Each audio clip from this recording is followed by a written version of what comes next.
वो वाकया नहीं है हजरत ईसा की उम्मत में, एक शख्स का इंतकाल होने लगा, उसकी बीवी उम्मीद से थी, समझते हो नहीं, उम्मीद से अपनी बीवी को करीब किया और बीवी से कहता मेरी शरीक हयात, मेरा वक्त करीब आ गया, फौत होने वाला, अल्लाह पाक अगर तुझे औलाद दे और वो औलाद जीवित रह जाए, जिंदा रह जाए, तो मेरे बच्चे को अल्लाह का नाम सिखा देना, मेरे बच्चे को इंजील सिखा देना। अरे उन पे हजरत ईसा पे इंजील नाजिल हुई थी ना, समझ रहे हैं आप? ये उसने अपने, ये इसको वसीयत कहते हैं, यानी अब फौत होने वाले उसने वसीयत की। बीवी ने इस पे गांठ बांधी। उसके बारे में आता है कि कब्र के पास से हजरत ईसा अलैहिस्सलाम गुजरे एक मर्तबा, तो उस पे अजाब हो रहा था।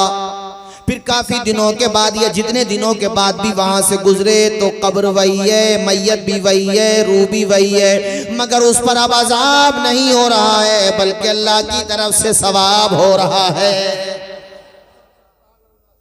क्या हो रहा है? सब बोलो ना जोर से जरा। ख़वातीन तुमसे भी कहता हूँ, तुम भी याद करके जाओ इस वाक़े को, और आप भी याद करके जाओ, जो दीन की बात सुना करो, बैठकों पे गीबतें ना किया करो, बल्कि इसी को सुन लिया करो, एक दूसरे को बताया करो, दीन फैलाया करो, ऐसे तो दीन फैलेगा।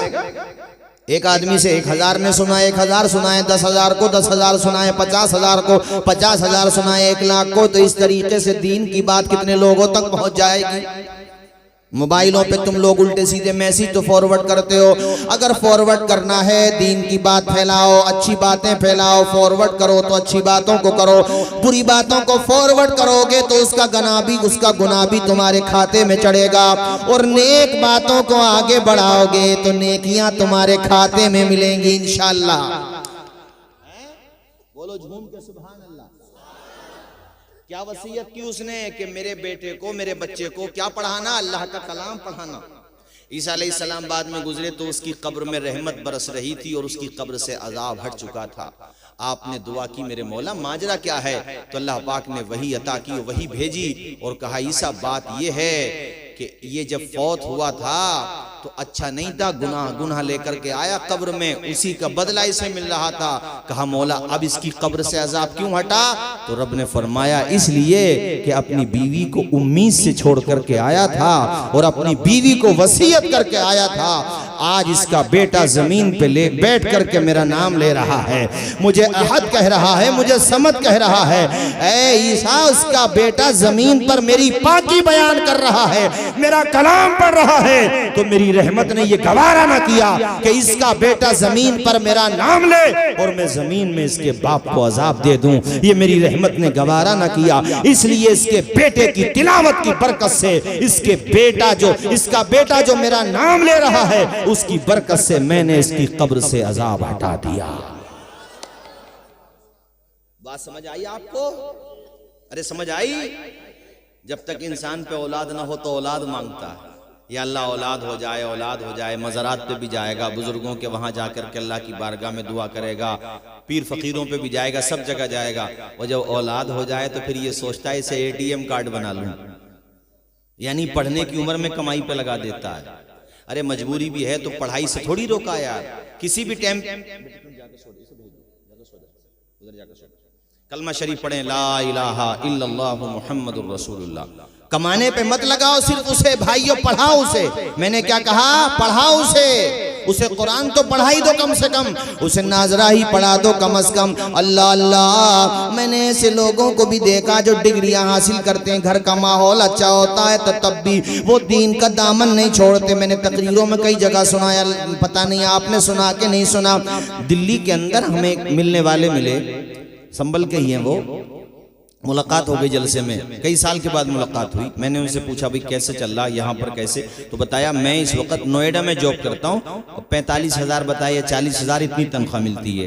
फिर उन्होंने अपनी कहानी बताई कि जब मैं दिल्ली आया तो डिग्रियां तो लेकर के आया था, कई प्राइवेट कंपनियों में मैंने, सरकारी नौकरी तो आसानी से लग नहीं पाती, मगर बहरहाल इल्म होता है तो कहीं ना कहीं तो अल्लाह ताला रोजगार अता फरमा ही देता है। हमारे वहाँ ये भी विचार बहुत चल रहा, मौलाना आबिद साहब इधर देखो, हमारे वहाँ पर ये विचार भी बहुत चल रहा कि पढ़ के क्या करेंगे, नौकरी नहीं लगती। अरे मैं कहता हूँ अगर घास भी खोदोगे तो सलीके से खोदोगे, समझ में आ गई ताया आपके? देखो ये होती है समझदारी की बात। पढ़ा लिखा होगा, अगर घास भी खोदेगा तो सलीके से खोदेगा। हाँ, इल्म हो, इल्म होता है भाइयों। अरे इल्म होता उजाला और जहालत होता अंधेरा। तो अंधेरे में तो आदमी कहीं भी जा सकता है, कहीं भी गिर भी सकता है। इसलिए पढ़ाओ, तुम्हें नहीं मिलेगी, तुम्हारी आल औलाद को मिलेगी नौकरी, और नौकरी नहीं मिलेगी तो सलीका तो मिलेगा। और प्राइवेट कंपनियां इतनी है, कहीं ना कहीं तो उस बच्चे की मैं बता रहा था, मेरी उम्र का ये वो लड़का, सुनो भाइयों, कह रहा था कि मैंने कई जगह कंपनियों में जाकर के अपने कागजात, अपनी डिग्री की फोटोकॉपी जाकर के जमा की। तो कह रहा था गुड़गांव से फोन आया मेरे पास, मैं गुड़गांव गया, मैंने जाकर के इंटरव्यू दिया, मैं पास हो गया, नौकरी डन। कहा आपको 35,000 मिलेंगे। तो कहते मैंने उनसे कहा ये बताइए, जहां मेरा ऑफिस होगा, जहां मेरी नौकरी लगेगी, ड्यूटी लगेगी, नमाज का इंतजाम होगा? तो कहते वो बिदक गए एकदम से कि नमाज का क्या मतलब यहाँ? तो कहा साहब देखिए, ऐसा जोहर की नमाज पड़ेगी ड्यूटी के दरमियान, भाई 10 से 5 होगी, तब भी जोहर और असर पड़ेगी, और बहरहाल जोहर तो पड़ेगी, असर ना भी पड़े तो जोहर तो पड़ेगी।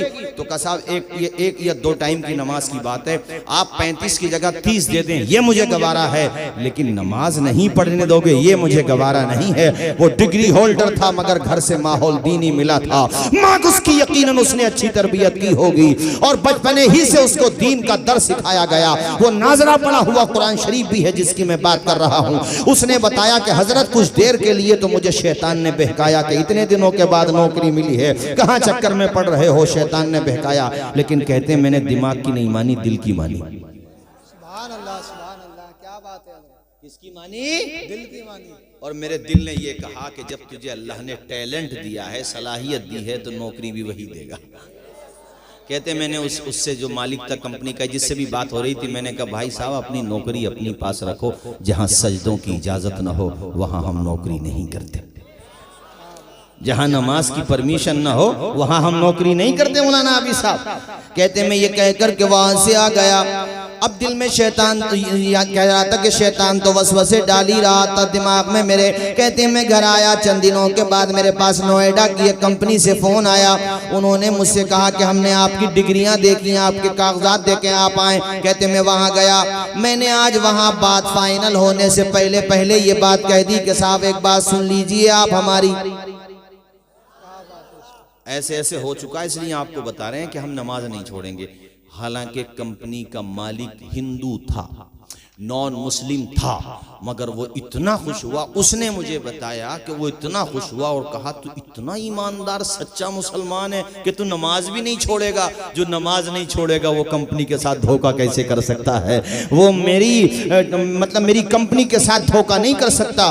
कहते हैं हजरत वहां 35 की लग रही थी, यहाँ 45 की लग गई और इज्जत अलग से मिली। अब बता रहा था कि सारे स्टाफ में, सारे कर्मचारियों में सबसे ज्यादा अगर किसी का सम्मान होता है तो मेरा होता है। मेरे सामने गुटखा तक नहीं खाता कोई, मेरा लिहाज किया जाता है। ऐ मुसलमान, तूने तो अपनी इज्जत खुद ही अपने हाथों से खोली, तूने तो अपनी जबानों को गंदा कर लिया, अपनी पेशानी को आवारा कर लिया। ऐ मुसलमान, तू अगर वाकई सच्चा हुसैनी मुसलमान हो जाए तो यकीन मानना मौजूदा दौर के दिन रात बदल सकते हैं, मुल्क के फिक्र नजरियात बदल सकते हैं। तुम बदल जाओ तो हालात बदल सकते हैं।